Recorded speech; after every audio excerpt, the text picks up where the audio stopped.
ছোট্ট একটা গ্রামের মেয়ে, বয়স 8 কি 9 হবে, যার বাড়িতে অনেক দিন দুবেলা ঠিক মতো খাবার জুটত না, যার বাবা মা সারাদিন কঠোর পরিশ্রম করেও সংসারের অভাব মেটাতে পারতেন না। সেই মেয়েটাই আজ নিজের চেষ্টায় সফল হয়েছে। কিন্তু জানো, তার এই সাফল্যের পেছনে লুকিয়ে আছে এমন কিছু কষ্টের গল্প, যা শুনলে সত্যি চোখে জল চলে আসবে। ছোটবেলা থেকেই মেয়েটা দেখত তার মা ভোরবেলা উঠে অন্যের বাড়িতে কাজ করতে চলে যেত, আর বাবা সারাদিন মাঠে কাজ করেও ক্লান্ত শরীরে বাড়ি ফিরত। নতুন জামা, দামি জুতো কিংবা ভালো মোবাইল, এই সব ছিল তার কাছে শুধুই স্বপ্ন।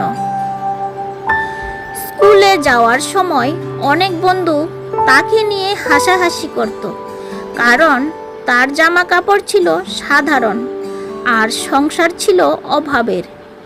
প্রতিদিন রাতে ঘুমানোর আগে মেয়েটা একটা কথাই ভাবত, একদিন আমাকে সফল হতেই হবে, শুধু নিজের জন্য নয়, বাবা মায়ের মুখের হাসি ফোটানোর জন্য।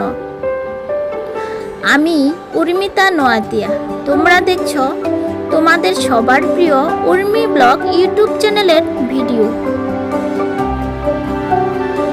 একদিন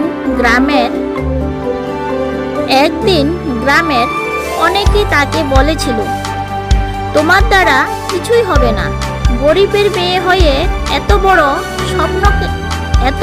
স্বপ্ন দেখো কেন? কিন্তু মেয়েটা কারোর কথা শুনল না।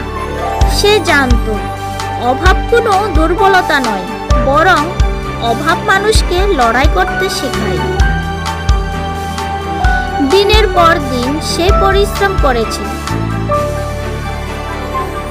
অনেক কষ্ট করেছে, অনেক অপমান সহ্য করেছে, কিন্তু কখনো হাল ছাড়েনি। যখন অন্যরা আনন্দের সময় কাটিয়েছে, তখন সে নিজের ভবিষ্যৎ গড়ার জন্য সংগ্রাম করেছে। অবশেষে একদিন তার পরিশ্রম সফল হলো। যে মানুষগুলো একসময় তাকে অপমান করত, তারাই আজ তাকে সম্মান করে। যে বাবা মা সারা জীবন কষ্ট করেছেন, আজ তাদের মুখে হাসি ফুটেছে। মনে রেখো, তোমার বাড়িতে আজ অভাব থাকতে পারে, তোমার কাছে আজ অনেক কিছু নাও থাকতে পারে, কিন্তু যদি তোমার মধ্যে সাহস, পরিশ্রম আর আত্মবিশ্বাস থাকে, তাহলে একদিন তুমিও সফল হবে। কখনো নিজের পরিস্থিতিকে অভিশাপ ভেবো না, কারণ আজকের কষ্টই আগামী দিনের সবচেয়ে বড় শক্তি হয়ে উঠতে পারে।